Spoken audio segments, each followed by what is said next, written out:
ప్రపంచ మానవులారా, భగవాన్ శ్రీ రమణ మహర్షి వారు చెప్పింది, మనసు కల్పించినదే ఈ జగత్తు.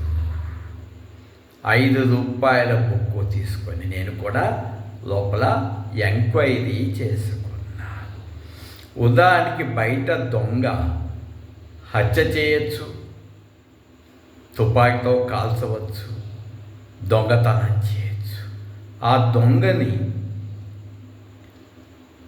జైలులో పెట్టి ఇంటరాగేషన్ చేసి పోలీసులైనా సిబిఐ అయినా జైళ్ళల్లో పెట్టి లాఠీలతో కొట్టిన నిజం చెప్పేస్తాడు.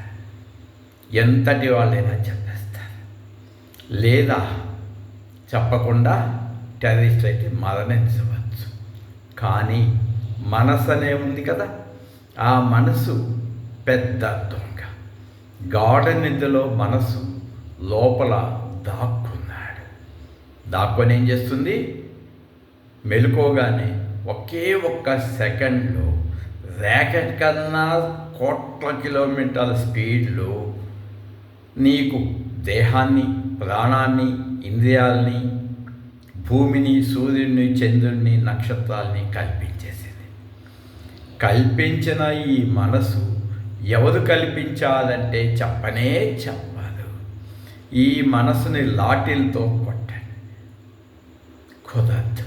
కత్తులతో నరకండి, చెప్పదు. బాంబులేసి చంపండి, చెప్పదు. సముద్రంలో వేసి 100 సంవత్సరాలు ఉంచండి, చెప్పదు. 1 మైలు లోతు తీసి లేకపోతే 100 అడుగుల లోతు తీసి దేహాన్ని పూడ్చండి, ఇది చస్తుందే కానీ మనసు చెప్పదు. మరి మనసు ఎలా చెప్తుంది అంటే దాన్ని బుజ్జగించుకోవాలి. చిన్న పాపలాగా బుజ్జగించుకోవాలి. ఓ మనసా ఎక్కడి నుంచి పుడుతున్నావు అని విచారణ చేయాలి. అదే ఆత్మ విచారణ, అదే సెల్ఫ్ ఎంక్వైరీ. అది విచారణ చేస్తే అది నిదానంగా లోపలికి వెళ్ళి మెలకువలోనే ఆగిపోతుంది. ఇక ఆ మనసు ఆగిపోయినప్పుడు ఈ సృష్టి ఎప్పుడూ జరగలేదని తెలుస్తుంది. అంటే కలియుగం లేదు, స్వప్నమే. ద్వాపరయుగం జరగలేదు, త్రేతాయుగం లేదు, సత్యయుగం. అంటే సృష్టి జరగకపోతే 4 యుగాలు ఎక్కడున్నాయి? అంటే ఈ 4 యుగాలు కూడా నా మనసులోని ఆలోచనలే. ఏ జంతువు నన్ను అడగండి, చెప్పలేదు. మీ మనసుల్లో గార్డెన్లో చెప్పండి, సృష్టి జరిగిందని కానీ, కలియుగం అని కానీ, ద్వాపరయుగం కానీ, త్రేతాయుగం కానీ, సత్యయుగం కానీ, ఇన్ని కోట్ల జీవరాశి పుట్టాదని చనిపోయి ఒక్క తాట కూడా చెప్పలేదు.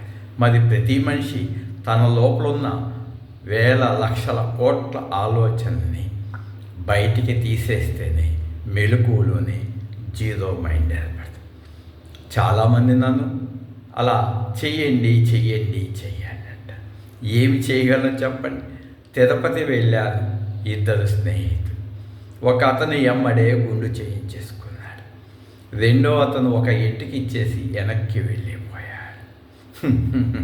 ఈ ప్రపంచమే ఒక స్వప్నమని చెబుతూ ఈ సృష్టి జరగలేదని చెప్తున్న పిచ్చివాడిని ఎవ్వరూ నమ్మరు. జీవితం అంటే మీకే తెలుస్తుంది. కాబట్టి నా కుటుంబ సభ్యులు కూడా నేను పిచ్చివాడిని అనుకున్నాను. 30 ఏళ్ల క్రితమే భిక్షాటం కూడా చేశాను. ఇంటి నుంచి వెళ్ళిపోయాను, మళ్ళా తెచ్చుకున్నాను. ఎంతసేపు డబ్బు తప్ప డబ్బు. ఈనాడు ఈ దేశం దగ్గర 1 పైసా కూడా లేదు. కానీ 5 రూపాయల పుస్తకంతో నా జీవితం అయింది. 1 పైసా లేకపోయినా ఆనందంగా బతకడం నేర్చుకున్నాను. నా మనసు ఆనందంగా ఉన్నది. మీ మనసులో చూడండి, గార్డెన్ నిధిలో 1 పైసా లేదు కదా, 1 బియ్యం గింజ లేదు కదా, 1 ఆలోచన లేదు కదా. అంత ఆనందంగా ఉన్నది. నేను 24 గంటలు అట్లాగే ఉన్నాను. ఈ దేహం ఇప్పుడు సముద్రంలో వదిలిన నేను పీస్గానే ఉంటుంది. నా మనసు చనిపోయేది దేహమే. కాబట్టి దేహం పెళ్లి చేసుకోదు, ఆత్మ పెళ్లి చేసుకోదు. నేను పెళ్లి చేసుకుంటున్నాను అని అంటుంది మనసు. రండి, ఎంతమంది అయినా రండి, పెళ్లి చేసుకోమనండి. ఆ మనసునే. కాబట్టి ఇదంతా మనసు చేస్తున్న మాయా కాదడి. కాబట్టి దీన్నే మాయా, సాతాను, దిల్ అంటారు. ఇయే కులాలు కులదోస్తుంది, మతాలు మసి చేస్తుంది. గాఢ నిద్రలో కులం లేదు, మతం లేదు, జాతి లేదు, వర్ణం లేదు, వర్గం లేదు, భేదాలు లేవు. అది నా అనుభవంతో 25 సంవత్సరాల పాటు ఎక్కువ మౌన సాధనతో చేసుకొని నా జీవితాన్ని చైతన్యం చేసుకున్నాను.